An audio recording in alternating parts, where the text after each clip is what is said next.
ಮಾತು ಬಿಟ್ಟಿದ್ದಕ್ಕೆ ನೇಹಾ ನೆತ್ತರು ಹರಿಸಿದ್ನ ಫಯಾಜ್.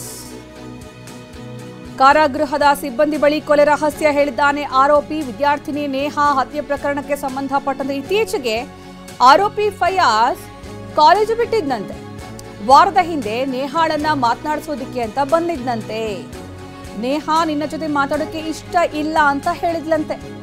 ಮಾತಾಡೋಕೆ ಇಷ್ಟವಿಲ್ಲ ಅಂತ ಅವಾಯ್ಡ್ ಮಾಡಿದ್ಲಂತೆ ನೇಹಾ ಹೀಗೆ ಹೇಳಿದ್ದಕ್ಕೆ ಆರೋಪಿ ಫಯಾಜ್ ರೊಚ್ಚಿಗೆದ್ದು ಈ ತಿಂಗಳ 18ರಂದು ಎಕ್ಸಾಮ್ ಬರೆಯೋಕೆ ಬಂದಿದ್ದ ನೇಹಾ ಆಕೆಗೋಸ್ಕರ ಬಿವಿಬಿ ಕಾಲೇಜ್ ಬಳಿ ಕಾದು ಕುಳಿತಿದ್ದಂತೆ. ನೇಹಾಗೋಸ್ಕರ 2 ಗಂಟೆ ಕಾದು ನೇಹಾ ಬರ್ತಾ ಇದ್ದಂತೆಯೇ ಫಯಾಜ್ ಏಕಾಏಕಿ ದಾಳಿ ನಡೆಸಿದ್ದಾನೆ. ನೇಹಾಗೋಸ್ಕರ ಕಾದು ಕುಳಿತು ದಾಳಿ ನಡೆಸಿರೋದು. ನೇಹಾಳಿಗೆ 10 ಬಾರಿ ಚಾಕುವಿನಿಂದ ಇರಿದಿದ್ದಾನೆ ಆರೋಪಿ ಫಯಾಜ್. ಕೈ ಹಾಗೂ ಕಾಲಿಗೂ ಈ ಸಂದರ್ಭ ಗಾಯ ಆಗಿದೆಯಂತೆ. ಕಾರಾಗೃಹದ ಸಿಬ್ಬಂದಿ ಪ್ರಕಾಶ್ ರಾವ್ ಔಷಧೀಯ ಸಸ್ಯಗಳ ಕೃಷಿಯಲ್ಲಿ ಎಕರೆಗೆ 4 ಲಕ್ಷ ಗಳಿಸುತ್ತಿದ್ದಾರೆ. ನೀವು ಕೂಡ ಅವರಿಂದ ಕಲಿಬೇಕಾ? ಅವ್ರ ಜೊತೆ ವಿಡಿಯೋ ಕಾಲ್ನಲ್ಲಿ ಮಾತಾಡಬೇಕಾ? ಈಗಲೇ ಫ್ರೀಡಮ್ ಆಪ್ ಡೌನ್ಲೋಡ್ ಮಾಡಿ. ಫಯಾಜ್ ಈ ಮಾಹಿತಿಯನ್ನ ಹಂಚಿಕೊಂಡಿದ್ದಾನೆ ಅನ್ನುವಂತಹ ಮಾಹಿತಿ ಲಭ್ಯವಾಗಿದೆ. ಏನಾಯ್ತು, ಈ ಪ್ರಕರಣ ಯಾಕಾಯ್ತು, ಹೇಗಾಯ್ತು ಅಂತ ಕೇಳಿದ್ದಕ್ಕೆ ನೇಹಾ ಮಾತು ಬಿಟ್ಟಿದ್ದಕ್ಕೆ ಆಕ್ರೋಶಗೊಂಡು ನೇಹಾಳನ್ನ ಮಾತನಾಡಿಸೋದಕ್ಕೆ ಅಂತ ಬಂದಿದ್ದೆ. ಆ ಸಂದರ್ಭದಲ್ಲಿ ನೇಹಾ ಅವಾಯ್ಡ್ ಮಾಡಿದ್ಲು. ಅದಕ್ಕೆ ಚಾಕುವಿನಿಂದ ಹಿಡಿದಿದ್ದೀನಿ ಅಂತ ಫಯಾಜ್ ಹೇಳಿದ್ದಾನೆ ಅಂತ. ಆದರೆ ಈತನ ತಪ್ಪೊಪ್ಪಿಗೆ ಆಗಲಿ, ಈ ಪ್ರಕರಣಕ್ಕೆ ಸಂಬಂಧಪಟ್ಟಂತೆ ಆಗಲಿ ಏನೇ ಅಂತ ಹೇಳಿದ್ರು ಕೂಡ ಹೋದ ಜೀವ ವಾಪಸ್ ಬರುತ್ತಾ ಅಥವಾ ಈ ಒಂದು ಕ್ರೂರತೆಯನ್ನು ಇಲ್ಲ ಅಂತ ಹಾಕ್ಸೋದಕ್ಕಾಗತ್ತಾ? ಖಂಡಿತವಾಗ್ಲೂ ಇಲ್ಲ. ಆರೋಪಿ ಫಯಾಜ್ ಈ ಪ್ರಕರಣ ಹೇಗಾಯಿತು ಅನ್ನೋದಕ್ಕೆ ಸಂಬಂಧಪಟ್ಟಂತೆ ಕಾರಾಗೃಹದ ಸಿಬ್ಬಂದಿ ಬಳಿ ಒಂದಷ್ಟು ಮಾಹಿತಿ ಹಂಚಿಕೊಂಡಿದ್ದಾನೆ. ಅದರ ಪ್ರಕಾರ ನೇಹಾ ಮಾತಾಡ್ತಾ ಇದ್ಲು ಫಯಾಜ್ ಜೊತೆಗೆ. ಸ್ವಲ್ಪ ದಿವಸ ಆಗಿತ್ತು ಮಾತು ಬಿಟ್ಟು. ಯಾಕೆ ಮಾತಾಡ್ತಾ ಇಲ್ಲ ಅಂತ ಕೇಳಿದಕ್ಕೆ ಮಾತಾಡೋಕ್ಕೆ ಇಷ್ಟ ಇಲ್ಲ ಅಂತ ಹೇಳಿದ್ಲು. ಹಾಗಾಗಿ ಮಾತಾಡು ಅಂತ ಹೇಳಿ ಮತ್ತೆ ಕಾಲೇಜ್ ಬಳಿ ಆತ ನೇಹಾಗೋಸ್ಕರ ಹೋಗಿದ್ದ, ಕಾದು ಕುಳಿತಿದ್ದ. ನೇಹಾ ಹೊರಗಡೆ ಬರ್ತಾ ಇದ್ದಂತೆ ಪ್ರಕ್ಷುಬ್ಧಗೊಂಡಿದ್ದಂತಹ ಫಯಾಜ್ ಚಾಕುವಿನಿಂದ ಇರಿದಿದ್ದಾನೆ. ಈ ಬಗ್ಗೆ ಹೆಚ್ಚಿನ ಮಾಹಿತಿ ನೀಡ್ತಾರೆ ನಮ್ಮ ಪ್ರತಿನಿಧಿ ಶಿವಕುಮಾರ್. ಈ ಫಯಾಜ್ ಯಾಕೆ ನೇಹಾಳನ್ನ ಹತ್ಯೆ ಮಾಡ್ದ ಅನ್ನುವಂತಹ ವಿಚಾರಕ್ಕೆ ಸಂಬಂಧಪಟ್ಟಂತೆ ಆತ ಕಾರಾಗೃಹ ಸಿಬ್ಬಂದಿ ಬಳಿ ಒಂದಷ್ಟು ಮಾಹಿತಿ ಹಂಚಿಕೊಂಡಿದ್ದಾನೆ ಅನ್ನುವಂತಹ ಮಾಹಿತಿ ಇದೆ. ಆತ ಏನು ಹೇಳಿದ್ದಾನೆ, ಯಾವ ಕಾರಣಕ್ಕಾಗಿ ನೇಹಾ ಹತ್ಯೆ ಆಯ್ತಿಲ್ಲಿ?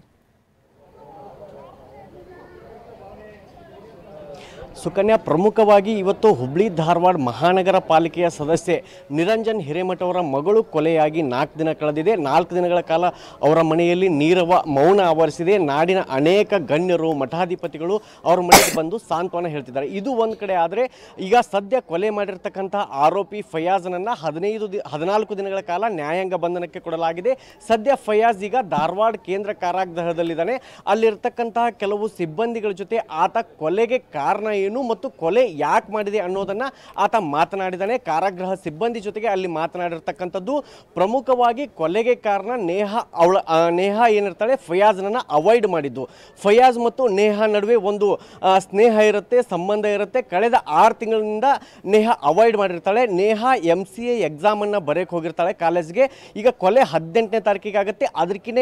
ಅಂದ್ರೆ ಅದರ ಮುಂಚೆ 4 ದಿನಗಳ ಕೆಳಗೆ ಫಯಾಜ್ ಕಾಲೇಜ್ಗೆ ಬಂದಿರ್ತಾನೆ. ಆ ಸಂದರ್ಭದಲ್ಲಿ ಫಯಾಜ್ ನೇಹಾಳನ್ನ ಮಾತಾಡಿಸುವಂಥ ಪ್ರಯತ್ನ ಮಾಡ್ತಾನೆ. ನೇಹಾ ಅವಾಗ ಅವಳನ್ನು ಅವಾಯ್ಡ್ ಮಾಡ್ತಾಳೆ. ನಿನ್ನ ಜೊತೆಗೆ ಮಾತಾಡೋಕ್ಕೆ ಇಂಟ್ರೆಸ್ಟ್ ಇಲ್ಲ ಅಂತ ಹೇಳ್ತಾಳೆ.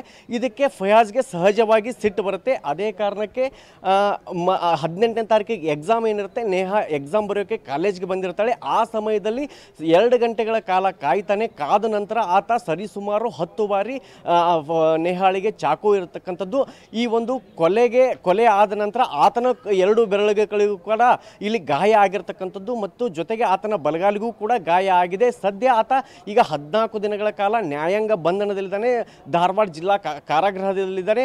ಅವನು ಸಿಬ್ಬಂದಿಯ ಜೊತೆಗೆ ಒಂದಿಷ್ಟು ಮಾತನಾಡಿರ್ತಕ್ಕಂಥದ್ದು. ಅಲ್ಲಿ ಅವನ 2 ಬೆರಳುಗಳು ಈಗ ಸ್ವಾಧೀನ ಕಳೆದುಕೊಂಡಿದೆ. ನಾನು ಯಾಕೆ ನೇಹಾಳನ್ನು ಕೊಲೆ ಮಾಡಿದೆ ಮತ್ತು ಕೊಲೆಗೆ ಕಾರಣ ಏನನ್ನೋದನ್ನು ಆತ ಅಲ್ಲಿರ್ತಕ್ಕಂಥ ಸಿಬ್ಬಂದಿ ಮುಂದೆ ಹಂಚಿಕೊಂಡಿರ್ತಕ್ಕಂಥದ್ದು.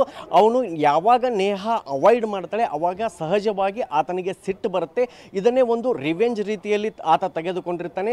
ಯಾವಾಗ ನೇಹಾಳನ್ನು ಆತ ಮಾತಾಡ್ಸಕ್ಕೆ ಬರ್ತಾನೆ ಆ ಸಮಯದಲ್ಲಿ ನೇಹಾ ಆತನನ್ನು ನಿನ್ನ ಜೊತೆಗೆ ನನಗೆ ಮಾತಾಡೋಕ್ಕೆ ಇಷ್ಟ ಇಲ್ಲ ಅನ್ನೋ ಒಂದು ಪದವನ್ನು ಬಳಸ್ತಾಳೆ. ಇದಕ್ಕೆ ಅವನಿಗೆ ಸಹಜವಾಗಿ ಸಿಟ್ಟು ಬರುತ್ತೆ. ನಂತರ ಮತ್ತೆ 18ನೇ ತಾರೀಕಿಗೆ ಎಕ್ಸಾಮ್ ಇರೋದು ಆತನಿಗೆ ಕನ್ಫರ್ಮ್ ಆಗುತ್ತೆ. ಇವತ್ತು ನೇಹಾ ಹೇಗಿದ್ರು ಕಾಲೇಜ್ಗೆ ಬರ್ತಾಳೆ ಅನ್ನೋದು ಅವನಿಗೆ ಕನ್ಫರ್ಮ್ ಆದ ನಂತರ 2 ಗಂಟೆಗಳ ಕಾಲ BVB ಕಾಲೇಜ್ಗಳ ಮುಂದೆನೇ ಆತ ಕಾಯ್ತಾನೆ.